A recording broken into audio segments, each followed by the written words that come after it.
भगवान महावीर भारतीय धार्मिक परंपरा के महान संत, दार्शनिक और सुधारक थे। वे जैन धर्म के 24वें एवं अंतिम तीर्थंकर माने जाते हैं। यद्यपि जैन धर्म उनसे पहले भी प्रचलित था, फिर भी भगवान महावीर ने इसे व्यवस्थित रूप प्रदान किया, इसलिए उन्हें जैन धर्म का पुनःस्थापक कहा जाता है। उनका संपूर्ण जीवन त्याग, तपस्या, करुणा, अहिंसा और आत्मसंयम का अनुपम उदाहरण है। उनके उपदेशों ने न केवल धार्मिक क्षेत्र में, बल्कि सामाजिक और नैतिक जीवन में भी गहरा प्रभाव डाला। जन्म और प्रारंभिक जीवन। भगवान महावीर का जन्म ईसा पूर्व 599 के लगभग वैशाली के निकट कुंडग्राम में हुआ था। उनके बचपन का नाम वर्धमान था, जिसका अर्थ है निरंतर बढ़ने वाला। उनके पिता का नाम सिद्धार्थ और माता का नाम त्रिशला था। वे क्षत्रिय कुल से संबंध रखते थे और उनका पालन पोषण राजसी वैभव में हुआ। इसके बावजूद बाल्यकाल से ही वर्धमान में गंभीरता, धैर्य, साहस और करुणा जैसे गुण दिखाई देते थे। वे दूसरों के दुख से द्रवित हो जाते थे और सांसारिक सुख सुविधाओं में उनकी विशेष रुचि नहीं थी। गृहत्याग और संन्यास। जब वर्धमान 30 वर्ष के हुए, तब उनके माता पिता का देहांत हो चुका था। इसके पश्चात उन्होंने अपने बड़े भाई नंदिवर्धन से अनुमति लेकर गृहत्याग किया और संन्यास जीवन को अपनाया। ये निर्णय उनके जीवन का सबसे महत्वपूर्ण मोड़ था। संन्यास ग्रहण करने के बाद उन्होंने समस्त सांसारिक बंधनों का त्याग कर आत्मशुद्धि और सत्य की खोज को अपना लक्ष्य बनाया। कठोर तपस्या और कैवल्य ज्ञान। संन्यास के बाद भगवान महावीर ने लगातार 12 वर्षों तक अत्यंत कठोर तपस्या की। इस अवधि में उन्होंने भूख, प्यास, सर्दी, गर्मी, अपमान और शारीरिक कष्टों को पूर्ण संभाव से सहन किया। वे एक स्थान से दूसरे स्थान पर भ्रमण करते हुए ध्यान और साधना में लीन रहे। अंततः जंबिका ग्राम के पास ऋजुपालिका नदी के तट पर साल वृक्ष के नीचे उन्हें कैवल्य ज्ञान अर्थात संपूर्ण ज्ञान की प्राप्ति हुई। ये ज्ञान आत्मा, कर्म और मोक्ष के वास्तविक स्वरूप का बोध कराता है। ज्ञान प्राप्ति के बाद वे जिन इंद्रियों पर विजय पाने वाले अरहत, पूज्य और निर्ग्रंथ सांसारिक बंधनों से मुक्त कहलाए। इसी अवस्था में वे तीर्थंकर बने, अर्थात ऐसे महापुरुष जिन्होंने स्वयं मोक्ष प्राप्त कर दूसरों को भी मोक्ष का मार्ग दिखाया। तीर्थंकर के रूप में महावीर। भगवान महावीर जैन धर्म के 24वें और अंतिम तीर्थंकर थे। उनका प्रतीक चिन्ह सिंह है, जो साहस, निर्भीकता और आत्मबल का प्रतीक माना जाता है। तीर्थंकर के रूप में उन्होंने अपने जीवन का शेष भाग लोक कल्याण और धर्मोपदेश में व्यतीत किया। उपदेश और भाषा। भगवान महावीर ने अपने उपदेश जनसाधारण की भाषा प्राकृत, विशेष रूप से अर्धमागधी में दिए। यह उस समय मगध क्षेत्र में बोली जाने वाली सामान्य भाषा थी। संस्कृत जैसी कठिन भाषा के स्थान पर प्राकृत का प्रयोग कर उन्होंने अपने संदेश को आम लोगों तक पहुंचाया। उनके उपदेशों का संकलन बाद में जैन आगम ग्रंथों के रूप में किया गया। एक मान्यता ये भी है कि महावीर में अतिशय गुण थे, जिसके कारण उनकी वाणी सभा में उपस्थित सभी प्राणियों को उनकी अपनी अपनी भाषा में समझ में आती थी। जैन धर्म के मूल सिद्धांत। जैन धर्म का मूल उद्देश्य आत्मा को कर्मों के बंधन से मुक्त कर मोक्ष प्राप्त करना है। इसके लिए भगवान महावीर ने त्रिरत्न का मार्ग बताया। सम्यक दर्शन, सही आस्था। सम्यक ज्ञान, सही और पूर्ण ज्ञान। सम्यक आचरण, सही आचरण। इन त्रिरत्नों के पालन के लिए 5 महाव्रत आवश्यक माने गए हैं: अहिंसा, सत्य, अस्तेय, ब्रह्मचर्य और अपरिग्रह। इनमें अहिंसा को सर्वोच्च स्थान दिया गया है। जैन धर्म में अहिंसा केवल शारीरिक हिंसा तक सीमित नहीं है, बल्कि विचार और वाणी की हिंसा से भी बचने की शिक्षा देता है। आत्मा, कर्म और ईश्वर की अवधारणा। जैन धर्म में ईश्वर को सृष्टि का निर्माता नहीं माना गया है। यह धर्म कर्म सिद्धांत पर आधारित है। इसके अनुसार प्रत्येक आत्मा अपने कर्मों के कारण जन्म मरण के चक्र में बंधी रहती है। आत्मा अनादि अनंत है और कर्मों से मुक्त होकर ही मोक्ष प्राप्त कर सकती है। जैन धर्म में एक ईश्वर की अवधारणा नहीं है, बल्कि असंख्य मुक्त आत्माओं को ही परम अवस्था प्राप्त माना गया है। संघ व्यवस्था और गणधर। भगवान महावीर ने अपने उपदेशों के प्रचार प्रसार के लिए अपने शिष्यों को 11 गणधरों में विभाजित किया। गणधर वे प्रमुख शिष्य थे जो तीर्थंकर के उपदेशों को गहराई से समझकर आगे बढ़ाते थे। इनमें गौतम स्वामी सबसे प्रमुख थे, जिनका पूर्व नाम इंद्रभूति था। आर्य सुधर्मा एकमात्र गणधर थे जो महावीर के निर्वाण के बाद भी जीवित रहे और जैन धर्म के प्रथम थेरा मुख्य उपदेशक बने। भिक्षु भिक्षुणी संघ। भगवान महावीर ने भिक्षुओं के साथ साथ भिक्षुणियों के संघ की भी स्थापना की। चंदना चंदनबाला प्रथम जैन भिक्षुणी और भिक्षुणी संघ की प्रधान थी। वे अंग महाजनपद के राजा दधिवाहन की पुत्री थी। इससे स्पष्ट होता है कि जैन धर्म में महिलाओं को भी आध्यात्मिक उन्नति का समान अवसर प्राप्त था। दार्शनिक सिद्धांत। जैन दर्शन के प्रमुख सिद्धांतों में अनेकांतवाद, स्याद्वाद और सप्तभंगी ज्ञान शामिल है। अनेकांतवाद के अनुसार सत्य के अनेक पक्ष होते हैं और कोई भी मत पूर्ण सत्य का अकेला प्रतिनिधि नहीं हो सकता। यह सिद्धांत सहिष्णुता और उदारता को बढ़ावा देता है। निष्कर्ष रूप में कहा जा सकता है कि भगवान महावीर का जीवन और उपदेश आज भी उतने ही प्रासंगिक हैं जितने प्राचीन काल में थे। उन्होंने अहिंसा, करुणा, संयम और आत्मशुद्धि का जो मार्ग दिखाया, वो मानवता के लिए अमूल्य धरोहर है। जैन धर्म ने भारतीय संस्कृति को नैतिकता, सहिष्णुता और शांतिपूर्ण सहअस्तित्व की महान शिक्षा दी है। भगवान महावीर का जीवन मानव को आत्मविकास और मोक्ष की दिशा में प्रेरित करता है।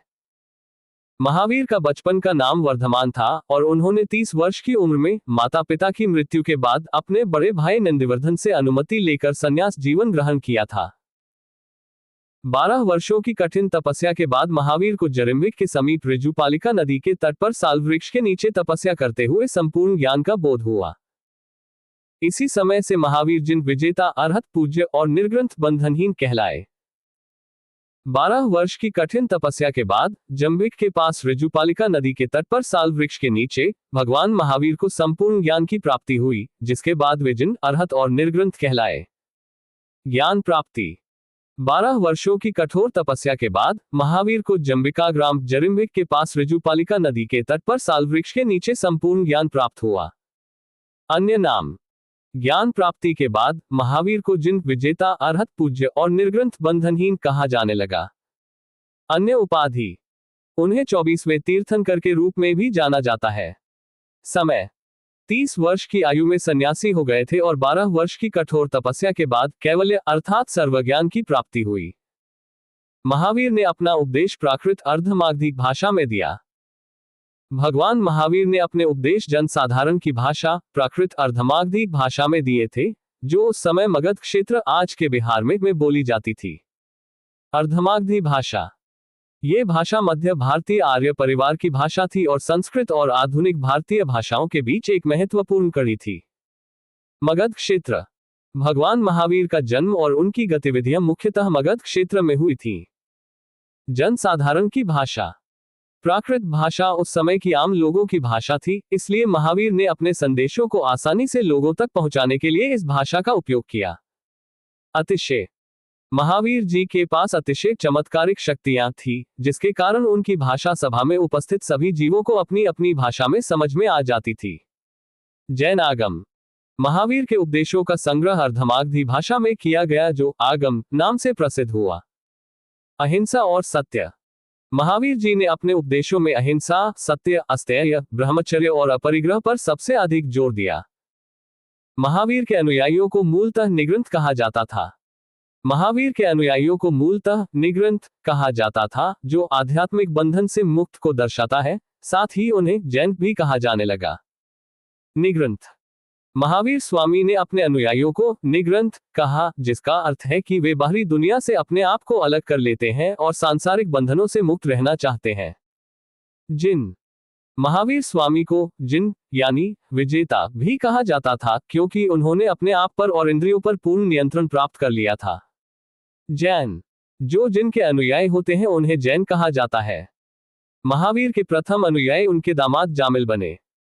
महावीर स्वामी के प्रथम अनुयायी उनके दामाद जमाली थे। जैन धर्म में जमाली। जैन धर्म में जमाली को प्रथम अनुयायी के रूप में मान्यता प्राप्त है। अन्य महत्वपूर्ण तथ्य। महावीर स्वामी के अनुयायी को निग्रंथ भी कहा जाता था। महावीर स्वामी ने अपने शिष्यों को 11 गणधरों में विभाजित किया था।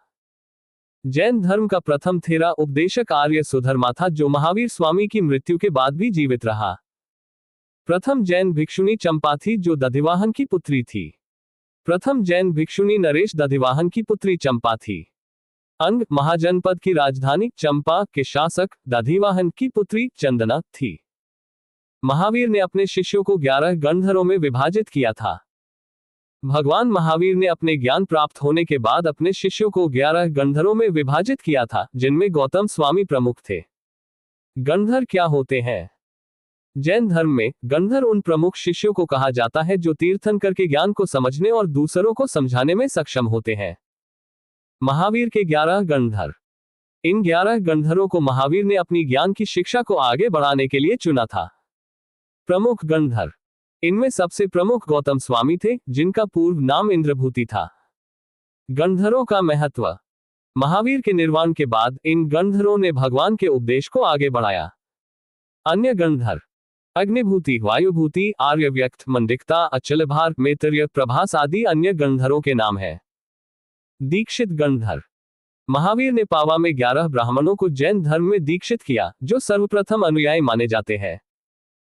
आर्य सुधर्मा अकेला ऐसा गंधर्व था जो महावीर की मृत्यु के बाद भी जीवित रहा और जो जैन धर्म का प्रथम थेरा या मुख्य उपदेशक हुआ। आर्य सुधर्मा महावीर स्वामी के गंधर्व शिष्य थे, जो महावीर स्वामी के निर्वाण के बाद भी जीवित रहे और जैन धर्म के प्रथम थेरा या मुख्य उपदेशक बने। आर्य सुधर्मा जैन धर्म के 5वें गणधर थे। वे भगवान महावीर के शिष्य थे। स्वामी महावीर के भिक्षुणी संघ की प्रधान चंदना थी। चंपा नरेश दधिवाहन की पुत्री चंदना, जिन्हें चंदनबाला भी कहा जाता है, महावीर स्वामी की पहली भिक्षुणी और भिक्षुणी संघ की प्रधान थी। कल्प सूत्र में उल्लेख है कि उस समय महावीर के संघ में 14,000 भिक्षु, 36,000 नन, 159,000 श्रावक और 318,000 शाविक शामिल थे। योग्य आर्य का चंदना, जिन्हें चंदनबाला के नाम से भी जाना जाता था, ने ननों की मंडली का नेतृत्व किया। जैन धर्म में कुल 24 तीर्थंकर हुए हैं, जिनमें से हर एक का एक प्रतीक चिन्ह है, जो उनके गुणों और शिक्षाओं को दर्शाता है। प्रथम जैन तीर्थंकर थे। इनका प्रतीक चिन्ह सांड था। अरनाथ जी जैन धर्म के 18वें तीर्थंकर है। प्रतीक चिन्ह मीन। जैन धर्म में अजितनाथ जी को दूसरे तीर्थंकर के रूप में जाना जाता है और उनका प्रतीक हाथी है। जैन धर्म के 21 नामी 21वें तीर्थंकर नमिनाथ जी थे। नमिनाथ जी का प्रतीक नीला कमल था और उनका निर्वाण स्थान समेत शिखर था। संभव तृतीय घोड़ा। जैन धर्म में अरिष्टनेमी नेमिनाथ 22वें तीर्थंकर हैं, जिनका दूसरा नाम नेमी भी है। शंख। संपार्श्व सप्तम। स्वास्तिक। जैन धर्म में पार्श्वनाथ 23वें तीर्थंकर थे। उनका प्रतीक चिन्ह सर्प है। शांति 16वां। हिरण। भगवान महावीर महावीर जैन धर्म के 24वें तीर्थंकर थे। सिंह। 2 जैन तीर्थंकरों ऋषभदेव एवं अरिष्टनेमी के नामों का उल्लेख ऋग्वेद में मिलता है। अरिष्टनेमी को भगवान कृष्ण का निकट संबंधी माना जाता है। ऋग्वेद में जैन धर्म के 2 तीर्थंकरों ऋषभदेव आदिनाथ और अरिष्टनेमी नेमिनाथ के नामों का उल्लेख मिलता है, और अरिष्टनेमी को भगवान कृष्ण का निकट संबंधी माना जाता है। ऋग्वेद में उल्लेख। ऋग्वेद में ऋषभदेव और अरिष्टनेमी के नामों का उल्लेख है। अरिष्टनेमी और कृष्ण। अरिष्टनेमी को भगवान कृष्ण का निकट संबंधी माना जाता है। ऋषभदेव। ऋषभदेव जैन धर्म के पहले तीर्थंकर हैं, जिन्हें आदिनाथ भी कहा जाता है। अरिष्टनेमी। अरिष्टनेमी जैन धर्म के 22वें तीर्थंकर हैं। जैन धर्म में महत्व। भगवान महावीर, पार्श्वनाथ और ऋषभदेव के साथ नेमिनाथ भी जैनियों में सबसे अधिक पूजे जाते हैं। अरिष्टनेमी का प्रतीक। अरिष्टनेमी का प्रतीक सूर्य रथ भी होता है। ऋषभदेव का प्रतीक बैल है। लगभग 300 बीसी में मगध में 12 वर्षों का भीषण अकाल पड़ा, जिसके कारण भद्रबाहु अपने शिष्यों सहित कर्नाटक चले गए। किंतु कुछ अनुयायी स्थूलभद्र के साथ मगध में ही रुक गए। भद्रबाहु के वापस लौटने पर मगध के साधुओं से उनका गहरा मतभेद हो गया, जिसके परिणामस्वरूप जैन मत श्वेतांबर एवं दिगंबर नामक 2 संप्रदायों में बढ़ गया। स्थूलभद्र के शिष्य श्वेतांबर श्वेत वस्त्र धारण करने वाले एवं भद्रबाहु के शिष्य दिगंबर नग्न रहने वाले कहलाए। श्वेतांबर जैन धर्म के 2 प्रमुख संप्रदायों में से एक है। श्वेतांबर संप्रदाय के साधु संत और भिक्षुनियां सादे सफेद वस्त्र पहनते हैं। श्वेतांबर शब्द का मतलब है जो सफेद कपड़े पहनता है। दिगंबर जैन धर्म के 2 प्रमुख संप्रदायों में से एक है, जिसका अर्थ है दिशाएं ही जिनका वस्त्र है, अर्थात जो नग्न रहते हैं। प्रथम जैन परिषद का आयोजन पाटलिपुत्र में किया गया था और इसके प्रमुख संरक्षक चंद्रगुप्त मौर्य थे। ये 300 BC में आयोजित किया गया था और परिषद की अध्यक्षता स्थूलभद्र ने की थी। द्वितीय जैन संगीति 512 ईस्वी में गुजरात के वल्लभी और उत्तर प्रदेश के मथुरा में आयोजित की गई थी। इस संगीति की अध्यक्षता देवर्धि क्षमाश्रमण ने की थी। इस संगीति में पवित्र ग्रंथों को एकत्रित किया गया और उन्हें व्यवस्थित तरीके से लिपिबद्ध किया गया। जैन धर्म के त्रिरत्न या रत्नत्रय जो मुक्ति का मार्ग बताते हैं वे हैं सम्यक दर्शन सही आस्था, सम्यक ज्ञान सही ज्ञान और सम्यक आचरण सही आचरण। विस्तार से सम्यक दर्शन सही आस्था। जैन धर्म के सिद्धांतों और तत्वों में गहरी श्रद्धा होना, अर्थात जैन धर्म के प्रति सच्ची आस्था रखना। सम्यक ज्ञान सही ज्ञान। जैन धर्म के सिद्धांतों और तत्वों का गहरा और सही ज्ञान होना। सम्यक आचरण सही आचरण। अपने ज्ञान और आस्था के अनुसार जैन धर्म के सिद्धांतों के अनुसार जीवन जीना, अर्थात अहिंसा, सत्य, अस्तेय, अपरिग्रह आदि नियमों का पालन करना। जैन धर्म में त्रिरत्न के अनुशीलन के लिए 5 महाव्रतों अहिंसा, सत्य, अस्तेय, अपरिग्रह और ब्रह्मचर्य का पालन अनिवार्य माना जाता है। विस्तार से अहिंसा अहिंसा किसी भी जीव को नुकसान न पहुंचाना या हिंसा न करना। सत्य सत्य हमेशा सत्य बोलना, झूठ न बोलना। अस्तेय अस्तेय चोरी न करना, दूसरों की संपत्ति का सम्मान करना।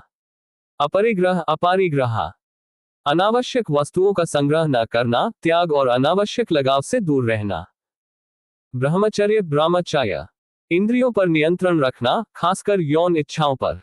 इन 5 महाव्रतों को जैन धर्म में मोक्ष प्राप्ति के लिए आवश्यक माना गया है।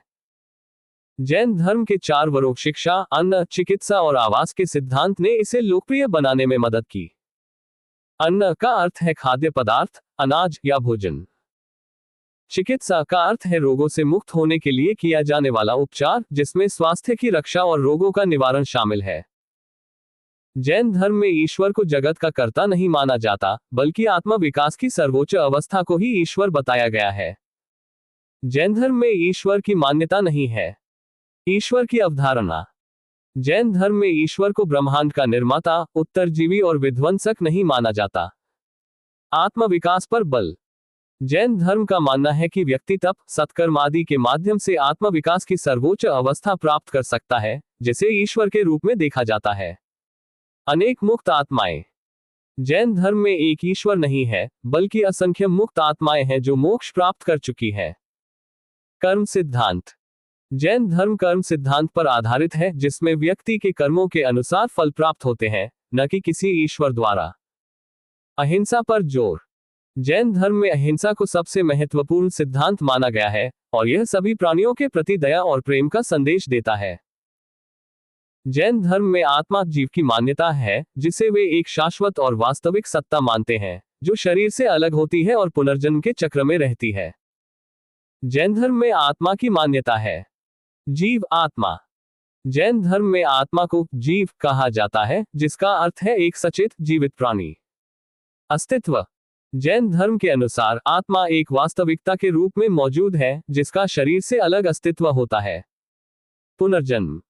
प्रत्येक शारीरिक मृत्यु के बाद जीव एक अलग शरीर में पुनर्जन्म लेता है और तब तक दूसरा जीवन जीता है, जब तक कि उसे मुक्ति मोक्ष नहीं मिल जाती।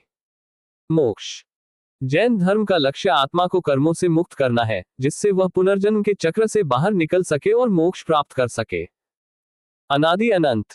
जैन धर्म के अनुसार आत्मा अनादि अनंत है, यानी इसकी न कोई उत्पत्ति है और न ही विनाश। स्वभाव। आत्मा का स्वभाव शुद्ध और प्राकृतिक होता है, लेकिन कर्मों के कारण यह अशुद्ध अवस्था में आ जाती है। अदृश्य। आत्मा एक अदृश्य द्रव्य है, जिसे इंद्रियों से नहीं जाना जा सकता, इसे सिर्फ ज्ञान और अनुभव से ही जाना जा सकता है। परमात्मा। जैन धर्म में ईश्वरत्व को प्रत्येक आत्मा का अंतर्निहित गुण कहा जाता है। अहिंसा। जैन धर्म में अहिंसा का बहुत महत्व है, क्योंकि यह सभी जीवों के प्रति दया और सम्मान का प्रतीक है। महावीर पुनर्जन्म एवं कर्मवाद में विश्वास करते थे। महावीर स्वामी पुनर्जन्म और कर्मवाद में विश्वास करते थे, जो जैन धर्म के मुख्य सिद्धांतों में से हैं। जैन धर्म के सिद्धांत। जैन धर्म पुनर्जन्म, आत्मा का पुनर्जन्म और कर्मवाद कर्म के आधार पर अगले जन्म की भविष्यवाणी में विश्वास करता है। महावीर का योगदान। महावीर को जैन धर्म का पुनः स्थापक माना जाता है, जिन्होंने इस धर्म के सिद्धांतों को पुनः स्थापित किया। कर्म का महत्व। जैन धर्म के अनुसार आत्मा कर्म के आधार पर पुनर्जन्म के चक्र से गुजरती है। अहिंसा। जैन धर्म अहिंसा पर बहुत जोर देता है और महावीर ने भी अहिंसा को सबसे महत्वपूर्ण सिद्धांत बताया। स्वतंत्रता। जैन धर्म के अनुसार कर्मों से मुक्त होकर मोक्ष प्राप्त किया जा सकता है। अपरिग्रह। जैन धर्म में अपरिग्रह किसी भी वस्तु के प्रति आसक्ति न रखना पर जोर दिया गया है। अन्य सिद्धांत। जैन धर्म में सत्य, अस्तेय, चोरी न करना और ब्रह्मचर्य, अहिंसा और ब्रह्मचर्य जैसे अन्य सिद्धांत भी शामिल हैं। जैन धर्म के सप्तभंगी ज्ञान के अन्य नाम स्याद्वाद व अनेकांतवाद हैं।